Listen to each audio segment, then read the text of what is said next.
personne ne met Dieu en premier. Mets Dieu en premier dans tout ce que tu fais, tout ce que tu penses, tout ce que tu vois en moi, tout ce que j'ai accompli, tout ce que tu penses que j'ai. Et j'ai quelque chose, tout ce que j'ai, c'est par la grâce de Dieu. Comprends que c'est un cadeau. Il y a 40 ans, le 27 mars 1975, c'était il y a 40 ans, juste ce mois de mars passé, j'étais en train de rater mes études universitaires. J'avais une moyenne d'1,7. J'espère qu'aucun d'entre vous ne peut s'identifier à avoir une moyenne d'1,7. J'étais assis dans le salon de beauté de ma mère. Est-ce qu'on appelle encore ça un salon de beauté aujourd'hui? Comment l'appelle-t-il? Eh bien, j'étais assis dans le salon de beauté de ma mère. Je regardais dans le miroir et je vois derrière moi une femme sous un sèche-cheveux.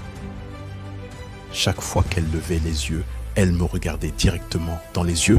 Je ne savais pas qui c'était. Elle m'a dit « Quelqu'un, donnez-moi un stylo. Donnez-moi un stylo. » Et j'ai eu une prophétie le 27 mars 1975. Elle a dit « Garçon, tu vas voyager à travers le monde et parler à des millions de personnes. » À ce moment-là, je ratais mes études universitaires. Je pensais à rejoindre l'armée. Je ne savais pas ce que j'allais faire. Et elle me disait que j'allais voyager à travers le monde et parler à des millions de personnes. Eh bien, j'ai voyagé à travers le monde et j'ai parlé à des millions de personnes. Mais ce n'est pas la chose la plus importante. Le succès que j'ai eu, la chose la plus importante, c'est que ce qu'elle m'a enseigné et ce qu'elle m'a dit ce jour-là est resté avec moi depuis lors. J'ai été protégé, j'ai été dirigé, j'ai été corrigé. J'ai gardé Dieu dans ma vie et il m'a gardé humble. Je n'ai pas toujours été fidèle à lui, mais il est toujours resté fidèle envers moi. Alors reste fidèle à lui dans tout ce que tu fais. Si tu crois que tu veux faire ce que tu crois que j'ai fait, alors fais ce que j'ai fait et reste fidèle à Dieu. Numéro 2, échoue en grand. C'est vrai, échoue en grand. Aujourd'hui est le début du reste de ta vie et cela peut être effrayant. C'est un monde nouveau là dehors, c'est un monde cruel et tu ne vis qu'une seule fois. Alors fais ce qui te passionne, prends des risques professionnels, n'aie pas peur d'échouer. Il y a un ancien test de QI avec 9 points et tu devais dessiner 5 lignes avec un crayon dans ces 9 points sans lever le crayon. La seule façon de le faire était de sortir des limites. Alors n'aie pas peur de sortir des limites. N'aie pas peur de penser en dehors des sentiers battus. N'aie pas peur d'échouer en grand, de rêver en grand. Mais souviens-toi que les rêves sans objectif ne sont que des rêves. Et au final, ils entraînent la déception. Alors rêve, mais aie des objectifs de vie, des objectifs annuels, des objectifs mensuels, des objectifs quotidiens. J'essaie de me fixer un objectif chaque jour. Parfois, c'est juste ne pas insulter quelqu'un. Des objectifs simples, mais fixe des objectifs et comprends que pour atteindre ces objectifs, tu dois appliquer de la discipline et de la constance pour atteindre tes objectifs. Tu dois appliquer la discipline, ce que tu as déjà fait, et la constance tous les jours, pas seulement un jour sur deux. Tu dois y travailler tous les jours, planifier tous les jours. Tu as entendu le dicton, nous ne planifions pas d'échouer, nous échouons parce que nous ne planifions pas. Le travail acharné fonctionne. Travailler très dur est ce que font les gens qui réussissent. Et dans ce monde dans lequel tu as grandi, souviens-toi, ce n'est pas parce que tu fais beaucoup plus que tu fais beaucoup plus de choses. Souviens-toi de ça. Ce n'est pas parce que tu fais beaucoup plus que tu fais beaucoup plus de choses. Ne confonds pas mouvement et progrès. Ma mère me disait, oui, tu peux courir sur place tout le temps et ne jamais aller nulle part. Alors continue d'avancer, continue d'avoir des objectifs, continue de progresser. Numéro 3, tu ne verras jamais un New Hall derrière un corbillard. Je vais le dire encore, tu ne verras jamais un New Hall derrière un corbillard. Peu importe combien d'argent tu gagnes, tu ne peux pas l'emporter avec toi. Les Égyptiens ont essayé, ils se sont fait voler, c'est tout ce qu'ils ont obtenu. Tu ne peux pas emporter tes biens avec toi. Et ce n'est pas combien tu as, c'est ce que tu fais. avec ce que tu as. Nous avons tous des talents différents. Certains d'entre vous seront médecins, d'autres avocats, d'autres scientifiques, certains éduqués, certains infirmiers, certains enseignants. Oui, d'accord, certains prédicateurs. La chose la plus égoïste que tu puisses faire dans ce monde est d'aider quelqu'un d'autre. Pourquoi est-ce égoïste? Parce que la gratification, la bonté qui vient à toi, le bon sentiment que j'ai en aidant les autres, rien n'est meilleur que ça. Eh bien, une ou deux choses peuvent être meilleures, mais rien n'est meilleur que ça. Pas des bijoux, pas une grande maison, pas les voitures que j'ai, mais c'est la joie. C'est là que réside la joie, dans l'aide aux autres. C'est là que réside le succès, dans l'aide aux autres. Enfin, je prie pour que tu mettes tes pantoufles bien sous le lit ce soir, afin que lorsque tu te lèves le matin, tu doives t'agenouiller pour les atteindre et en étant là-bas, dis merci pour la grâce, merci pour la miséricorde, merci pour la compréhension, merci pour la sagesse, merci pour les parents, merci pour l'amour, merci pour la gentillesse, merci pour l'humilité, merci pour la paix, merci pour la prospérité. Dis merci à l'avance pour ce qui est déjà à toi.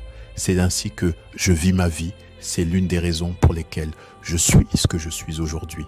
Dis merci à l'avance pour ce qui est déjà à toi. Le vrai désir dans le cœur pour toute chose bonne est la preuve de Dieu pour toi, déjà donnée à l'avance pour indiquer que c'est déjà à toi. Je vais le dire à nouveau, le vrai désir dans le cœur, cette envie que tu as, peu importe ce que c'est que tu veux faire, cette chose que tu veux faire pour aider les autres, pour grandir et pour gagner de l'argent, ce désir, c'est la preuve de Dieu pour toi, déjà donné à l'avance pour indiquer que c'est à toi. Et tout ce que tu veux de bon, tu peux l'avoir. Alors réclame-le, travaille dur pour l'obtenir et quand tu l'obtiens, tends la main pour aider quelqu'un d'autre à se relever. Chacun enseigne à un autre. N'aspire pas seulement à gagner ta vie, aspire à faire une différence. Chaque échec est un pas de plus vers le succès. Tu dois prendre des risques et je suis sûr que tu as probablement entendu cela auparavant. Mais je veux te parler de pourquoi c'est important. J'ai 3 raisons et tu peux prendre ton iPhone. Premièrement, tu échoueras à un moment donné de ta vie. Accepte-le. Tu vas perdre, tu vas t'embarrasser, tu vas échouer à quelque chose. Il n'y a aucun doute là-dessus. Et je sais que ce n'est probablement pas un message traditionnel pour une cérémonie de remise des diplômes, mais eh bien, je te le dis, accepte-le parce que c'est inévitable. Et je devrais le savoir, dans le métier d'acteur, tu échoues tout le temps. Au début de ma carrière, j'ai passé une audition pour un rôle dans une comédie musicale de Broadway, un rôle parfait pour moi, je pensais, à l'exception du fait que je ne sais pas chanter. Alors, je suis dans les coulisses, sur le point de monter sur scène, et le gars devant moi chante comme Pavarotti. Il chante sans s'arrêter, encore et encore. Et moi, je rétrécis, je deviens de plus en plus petit. Ils disent merci beaucoup, et vous entendrez parler de nous. Alors, je sors avec ma petite partition, et c'était Just My Imagination des Temptations. C'est ce que j'avais choisi. Je la remets à l'accompagnatrice et elle la regarde, elle me regarde, puis elle regarde le directeur.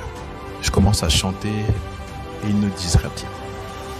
Alors je me dis, ok, je vais m'améliorer et je commence à vraiment m'investir dans la chanson. Oui, merci beaucoup, monsieur Washington. Merci. Je suppose que je n'ai pas eu le rôle, mais pour la prochaine partie de l'audition, ils m'ont rappelé. La prochaine partie de l'audition était la partie de l'interprétation. Alors je me suis dit, eh bien, peut-être que je ne sais pas chanter, mais je sais jouer. Je peux jouer. Alors, ils me mettent avec ce type. Et encore une fois, je ne savais rien sur le théâtre musical. Le théâtre musical est quelque chose de grand, car il peut atteindre tout le monde, même jusqu'aux dernières rangées du stade. Je viens du genre d'acteur réaliste et naturaliste, où tu parles vraiment à la personne à côté de toi. Donc, je ne me souviens pas de ma réplique, mais je suppose que c'était quelque chose comme « Peux-tu me passer le verre ?» règne et la sienne était « Oh, je vais te passer le verre, ma chère. Le verre est là pour que tu me le passes. » J'ai dit « D'accord, devrais-je te rendre le verre ? Oh oui, tu devrais me le rendre, car tu sais, c'est mon verre et il doit m'être rendu. » Je n'ai pas eu le travail, mais voici ce qui est important. Je ne me suis pas arrêté. Je ne suis pas revenu en arrière. Je suis sorti pour me préparer pour la prochaine audition et la suivante et la suivante. J'ai prié, prié et prié, mais j'ai continué à échouer, échouer et échouer. Mais cela ne m'a pas importé. Car tu sais quoi, il y a un vieux dicton qui dit « Si tu passes assez de temps dans le salon de coiffure, tôt ou tard, tu auras une coupe de cheveux. Donc tôt ou tard, tu auras ta chance. » Et moi, je l'ai eu. L'année dernière, j'ai fait une pièce appelée « Fence à Broadway ». Et si quelqu'un en parle, elle a gagné le prix Tony.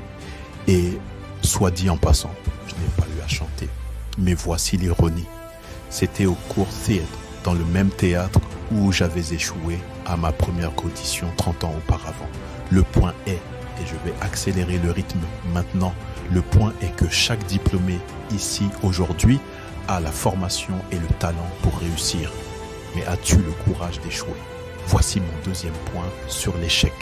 Si tu n'échoues pas, tu ne tentes même pas. Je vais le dire à nouveau.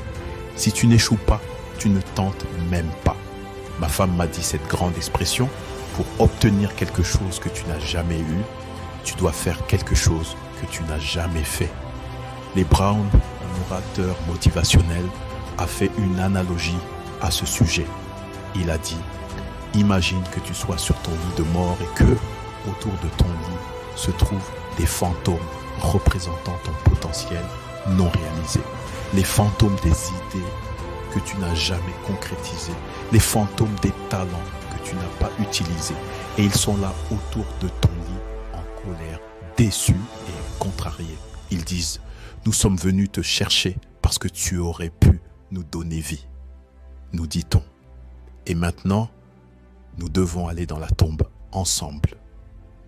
Alors je te demande aujourd'hui, combien de fantômes seront autour de ton lit quand ton heure viendra? Tu as investi beaucoup dans ton éducation et les gens qui ont investi en toi. Et laisse-moi te dire, le monde a besoin de tes talents et Dieu sait qu'il en a besoin. Je viens de revenir d'Afrique il y a 2 jours. Si je divague, c'est parce que j'ai un décalage horaire. Je viens de revenir d'Afrique du Sud. C'est un pays magnifique, mais il y a des endroits là-bas avec une pauvreté terrible qui ont besoin d'aide. Et l'Afrique n'est que le sommet de l'iceberg. Le Moyen-Orient a besoin de ton aide. Le Japon a besoin de ton aide. L'Alabama a besoin de ton aide. Le Tennessee a besoin de ton aide. La Louisiane a besoin de ton aide. Philadelphie a besoin de ton aide. Le monde a besoin de beaucoup et il a besoin de toi. Nous avons besoin de toi, jeune. Je ne parle pas pour les autres ici, mais je sais que j'ai quelques cheveux gris. Nous avons besoin de toi, les jeunes, car souviens-toi de ceci. Tu dois sortir et donner tout ce que tu as, que ce soit ton temps, ton talent, tes prières ou tes ressources. Parce que souviens-toi de ceci. Tu ne verras jamais de U-Haul derrière un corbillard. Je vais le dire à nouveau. Tu ne verras jamais de U-Haul derrière un corbillard. Tu ne peux rien en emporter avec toi. Les Égyptiens ont essayé et tout ce qu'ils ont obtenu, c'est qu'on leur vole leurs biens. Alors la question est, que vas-tu faire de ce que tu as? Je ne parle pas de combien vous avez. Certains d'entre vous sont des étudiants en commerce, d'autres sont des théologiens, des infirmiers, des sociologues. Certains d'entre vous ont de l'argent, certains d'entre vous ont des patients, certains ont de la gentillesse, certains d'entre vous ont de l'amour, certains ont le don de la patience. Peu importe ce que c'est, peu importe quel est votre don, que ferez-vous avec ce que vous avez? Bon, maintenant, voici mon dernier point sur l'échec. Parfois, c'est le meilleur moyen de découvrir où vous allez. Votre vie ne sera jamais un chemin droit. J'ai commencé à l'université Fordham en tant qu'étudiant pré-médecine. J'ai suivi un cours intitulé La morphogenèse cardiaque. Je n'arrivais même pas à le lire ni à le prononcer et je ne pouvais sûrement pas le réussir. Alors j'ai décidé de passer à pré-droit, puis à journalisme et sans aucun objectif académique clair. Mes notes ont pris une direction bien à elles. Elles sont descendues. J'avais un GPA de 1,8 un semestre et l'université m'a très poliment suggéré de prendre un peu de temps libre. J'avais 20 ans et j'étais à mon point le plus bas. Et puis un jour, je me souviens exactement du jour, le 27 mars 1975. J'aidais ma mère dans son salon de beauté. Ma mère possédait un salon à Mount-Vernon et il y avait cette vieille femme, considérée comme une des sages de la ville. Je ne la connaissais pas personnellement, mais chaque fois que je me regardais dans le miroir, je la voyais derrière moi. Elle me fixait sans arrêt, me lançant ses regards étranges. Finalement, elle a enlevé le sèche-cheveux de sa tête et m'a dit quelque chose que je n'oublierai jamais. Tout d'abord, elle m'a dit « Quelqu'un me donne un morceau de papier, donnez-moi un morceau de papier. » Elle a dit « Jeune homme, j'ai une prophétie spirituelle. » Elle a dit « Tu vas voyager dans le monde et parler à des millions de personnes. » Je vous rappelle que j'avais 20 ans. J'avais échoué à l'école. En fait, un peu impertinent. Je pensais peut-être qu'elle avait quelque chose dans sa boule de cristal concernant mon retour à l'école l'automne suivant. Mais peut-être qu'elle avait vu juste. Parce que cet été-là, tout en travaillant comme conseiller dans un camp YMCA dans le Connecticut, nous avons organisé un talent show pour les campeurs. Après le show, un autre conseiller est venu me voir et m'a demandé « As-tu déjà pensé à jouer? Tu es doué pour ça. » Alors, quand je suis revenu à Fordham cet automne-là, je me suis inscrit et j'ai changé une fois de plus ma spécialité pour la dernière fois.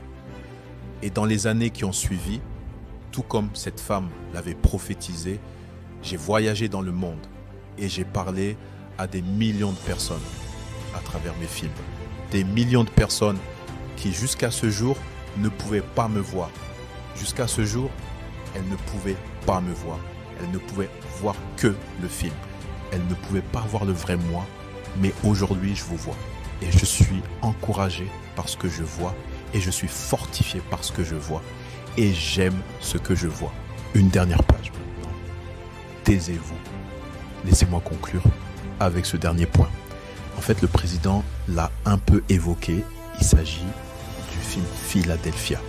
Elle a volé mon matériel il y a de nombreuses années. J'ai fait ce film appelé Philadelphia. Nous avons filmé certaines scènes juste ici sur le campus. Philadelphia est sorti en 1993. Je crois que la plupart d'entre vous étiez probablement encore en couche à l'époque. Certains des professeurs aussi, mais cela m'a bien fait rire. Mais c'était un bon film. En y pensant, comment la pleuriez-vous? Le film raconte l'histoire d'un homme, interprété par Tom Hanks, qui est licencié de son cabinet d'avocat en raison de sa maladie du sida. Désireux de poursuivre l'entreprise en justice, il se heurte au refus de nombreux avocats jusqu'à ce que le personnage que j'interprète, un avocat initialement homophobe et spécialisé dans les affaires d'accident, accepte de le défendre. En visionnant ce film, vous comprendrez les points que j'aborde aujourd'hui. Vous percevrez l'importance de prendre des risques et d'accepter la possibilité de l'échec. Prendre des risques ne se limite pas à postuler pour un emploi. Cela implique également de reconnaître ses connaissances et ses ignorances, d'être réceptif aux autres et à leurs idées. Au fil du film, le personnage que j'incarne fait de petits pas, prend de petites initiatives. Lentement mais sûrement, il surmonte ses peurs et, en fin de compte, son cœur s'ouvre à l'amour. Je ne peux imaginer un message plus approprié à vous transmettre aujourd'hui. Osez prendre des risques, restez ouvert à la vie, acceptez de nouveaux points de vue et soyez réceptifs aux opinions diverses. N'ayez pas peur de vous exprimer, même lors d'événements prestigieux comme cette cérémonie de remise de diplôme dans l'une des meilleures universités du pays. Bien que cela puisse être intimidant, ces expériences sont également source de récompense. Les choix que vous ferez, les personnes que vous rencontrerez, celles que vous aimerez et la foi que vous portez en vos convictions façonneront votre identité.